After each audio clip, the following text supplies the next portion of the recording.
কাঁটাতারে বাঁধা রক্তের সম্পর্ক। বাংলাদেশ ভারত সীমান্তে দুই দেশের মধ্যে কাঁটাতারের বেড়া হওয়ার আগে ওপার বাংলায় পারিবারিক সম্পর্ক গড়ে ওঠে এপার বাংলার অসংখ্য পরিবারের। মানচিত্রে এখন দুই দেশের নাগরিক তারা, কিন্তু শরীরে বইছে একই পরিবারের রক্ত। সম্পর্কটাকে শুধু আলাদা করে রেখেছে সীমান্তের তারকাটা আর ভৌগোলিক দূরত্ব। চিরচেনা স্বজনদের সাথে দেখা করার সুযোগ একেবারেই নেই। দুই বাংলার অসংখ্য মানুষের স্বজনদের এখন দুই দেশে বসবাস, তাদের দেখা হয় না বছরের পর বছর। মেহেরপুরের সীমান্তবর্তী একটি গ্রাম রংমহল, যেখানে অন্তত 25টি পরিবারের রক্তের আত্মীয় রয়েছে ওপার বাংলায়। কারো রয়েছে বাবা মা, ভাই বোন কিংবা সন্তান। বিভিন্ন আনন্দ উৎসব, বিশেষ দিন কিংবা কেউ মারা গেলে দেখা করার সুযোগ নেই কোনোভাবেই।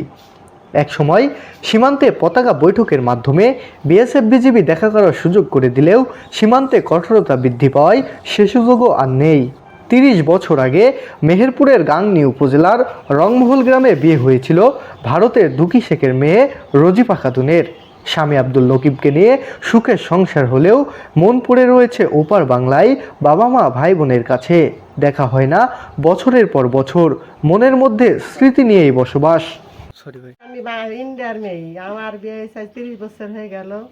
বাবা মার সাথে দেখা সাক্ষাৎ নাই, কথাবার্তা হয় না, কেউ মরে গেলে দেখাশোনা হয় না, খুব কষ্ট হয় আমাদের মনের ভিতরে।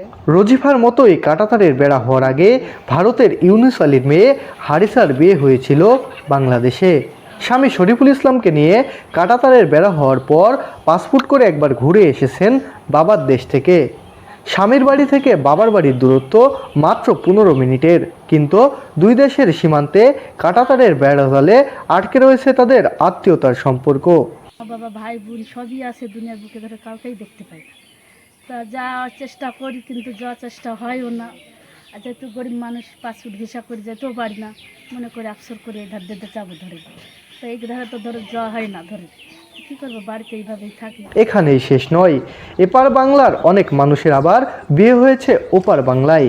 রজিফা হারিসার গল্পের মতোই তজিবুল ইসলাম, আবুল কালাম, আসিয়া খাতুন শরীফুলের নিকট আত্মীয় ও রক্তের মানুষ বসবাস করছে ভারতে।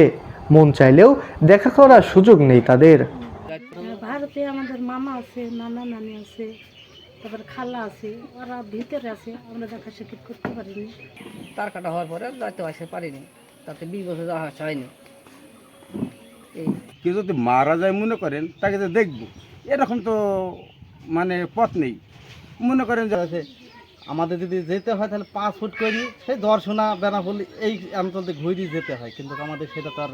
দুই দেশের নাগরিকদের মধ্যে কেউ যদি মারা যায় তাহলে বিজিবির সাথে কথা বলে বিএসএফ এর মাধ্যমে পতাকা বৈঠকে সুযোগ করে দেয় দেখা করার, বলছিলেন সাহারবাটি ইউনিয়নের প্যানেল চেয়ারম্যান হোসাইন আলী।